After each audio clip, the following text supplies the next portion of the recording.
Guys, welcome to the channel of SBR এটেক। আর আজকে তোমাদের জন্য দ্য নাইট ট্রেনের দেউলি এই যে প্রথম আমাদের গল্পটি রয়েছে সেটির খুবই গুরুত্বপূর্ণ আমি এই কোশ্চেন সলভিং ভিডিওটি নিয়ে এসেছি, যা ডাফ এন্ড ডাট সেই কোশ্চেন বাঞ্চ বই থেকে নেওয়া হয়েছে।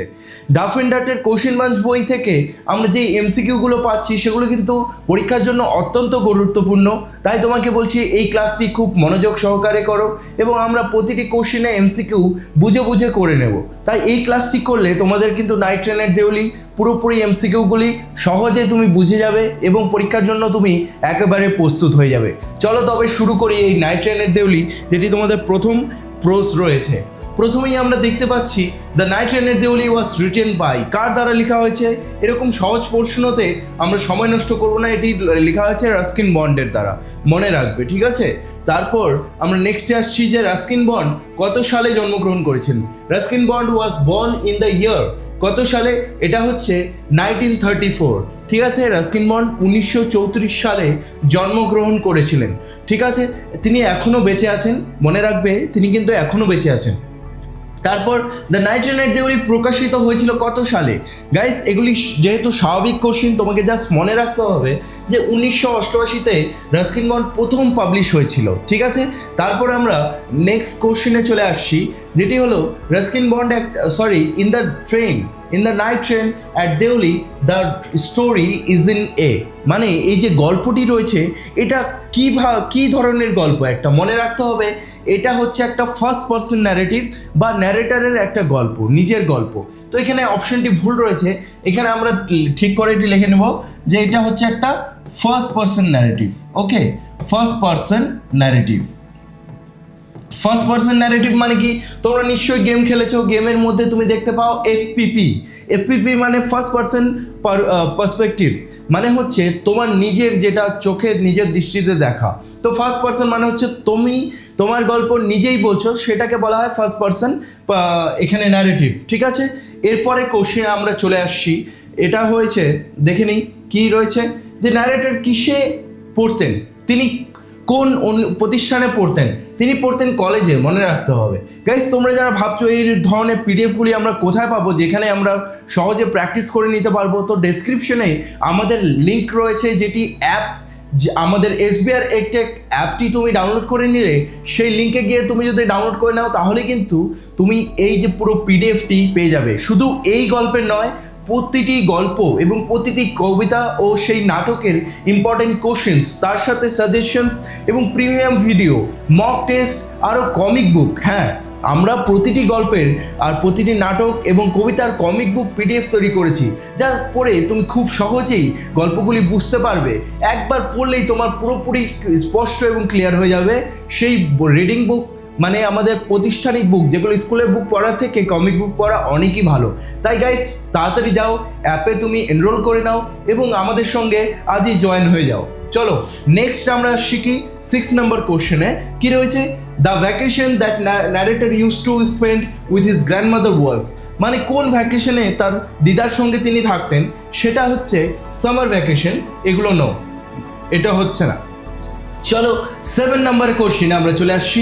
The narrator's grandmother lived in, ন্যারেটরের গ্র্যান্ডমাদার কোথায় থাকতো? দিল্লি, মুম্বাই, দেউলি নাকি দেহরা?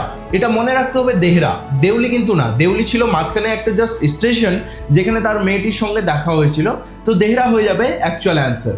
যারা ভাবছো দেহরা কি জিনিস, দেহরা হচ্ছে দেহরাদুনের কথা বলা হয়েছে। বর্তমান দিনে আমরা যেটাকে দেহরাদুন নামে চিনি সেটাকেই বলা হয়েছে দেহরা, ঠিক আছে গাইস? তারপরে আমরা চলে আসছি the narrator use to go to his grandmother's place, কবে যেত? মানে গ্র্যান্ডমাদার বাড়িতে তিনি কখন বেরোতেন? মে মাসে, মনে রাখতে হবে তিনি মে মাসেই কিন্তু তার দিদার বাড়ির দিকে চলে যেতেন। 9 নম্বরে দেখছি আমরা the narrator use to return from his grandmother's place, মানে তার দিদা বাড়ি থেকে কখন ফিরে আসতেন? লেট জুলাই, মনে রাখতে হবে মে মাসে যেতেন তিনি আর জুলাই মাসে তিনি ফিরে আসতেন, ঠিক আছে? তারপর নেক্সটে আমরা চলে আসছি কি, দেউলি ওয়াজে, দেউলি কি ছিল? দেউলি একটা small station, large station, junction নাকি ক্যাপিটাল স্টেশন? ক্যাপিটাল স্টেশন মানে মেইন, যেটা বলতে গেলে সব থেকে বৃহৎ বলা চলে না। জাংশনও না, জাংশন মানে হচ্ছে অনেক ট্রেন থাকবে যেখানে, যেই জায়গা থেকে অনেক দিকের ট্রেন বেরিয়ে যাবে, সেটাও না। লার্জ স্টেশনও না, এটি হয়ে যাবে অ্যাকচুয়াল স্মল স্টেশন। তারপরে the distance between Deoli and Dehra, Dehra থেকে দেউলির ডিস্টেন্স কতটা ছিল গাইস, সেটা ছিল 30 মাইলস, 30 কিমি না, ভুল করে এটা লিখে দেবে না, 30 মাইলস, ওকে 30 মাইলস। তারপর আমরা নেক্সট কোশ্চেনে আসছি, 12 নাম্বার কোশ্চেন, দ্য হেভি জঙ্গল অফ দ্য ইন্ডিয়ান তারাই বিগিনস ফ্রম, যে তরাইয়ের ঘন জঙ্গল কোথার থেকে শুরু হয়? অনেকে ভাবতে পারে এটা দিল্লি থেকে বা দেহরা থেকে বা দেউলি থেকে, কোনটা হবে? কারণ জয়পুর তো হবে না, জানি জয়পুরের কোনো কথাই নেই এই গল্পের মধ্যে, তাহলে ভাবো কোনটা হতে পারে। ঠিক আছে, এখানে মনে রাখতে হবে এই যে দিল্লি আর দেহরার মাঝখানে একটা স্টেশন পড়তো যেটার নাম হচ্ছে দেউলি, সেখান থেকে শুরু হতো সেই ঘন জঙ্গল। ওকে, তারপরে আমরা চলে আসছি 13 নম্বর কোশ্চেনে। দেখো, the train would reach Deoli at about, ট্রেনটা দেউলিতে কটার দিকে পৌঁছতো গাইস? জানো সবাই তোমরা যে সকাল 5টার দিকে, তাহলে 5 PM হবে না 5 AM হবে? ইয়েস, ঠিক বলেছো, 5 AM, 5 PM হবে না, 5 PM মানে বিকেল 5টা হয়ে গেল, বা সন্ধ্যা, যেটা বিকেল 5টার কথা বলা হয়েছে, 5 AM হবে, কারণ সকাল 5টার কথা বলা হয়েছে। সেই নাইট ট্রেন আর দেউলি বোঝাই যাচ্ছে, মানে রাতের ট্রেন ছিল, রাতের ট্রেন মানে সকালবেলা পৌঁছায়। The station would be dimly lit, সেই স্টেশনটা একটু মৃদু আলোয় আলোকিত থাকতো। কি দিয়ে আলোকিত থাকতো? এখানে বানানটা ভুল রয়েছে, উইথ হবে, ওকে ঠিক আছে। এখানে মৃদু আলোয় আলোকিত থাকতো কি দিয়ে? ইলেকট্রিক বাল্বস ওয়াজ ক্যান্ডেলস, না ক্যান্ডেলস ছিল না। Oil lamps and candles, candles ছিল না।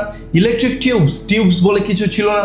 Electric bulbs and oil lamps, yes, D নাম্বারটা অ্যাকচুয়াল অ্যান্সার হয়ে গেল আমাদের। নেক্সট আমরা চলে আসছি 15 নম্বরে, দেউলি হ্যাড, দেউলিতে শুধুমাত্র কি ছিল? ঠিক আছে, দেউলিতে একটা প্ল্যাটফর্ম ছিল, দুটো প্ল্যাটফর্ম ছিল না, মানে ট্রেন থেকে নামতে গেলে তোমাকে একদিকেই নামতে হবে, দুপাশে নামার কোনো ব্যবস্থা ছিল না। ঠিক আছে, তো মনে রাখতে হবে এক পাশে জঙ্গল ছিল আর এক পাশে প্ল্যাটফর্ম ছিল।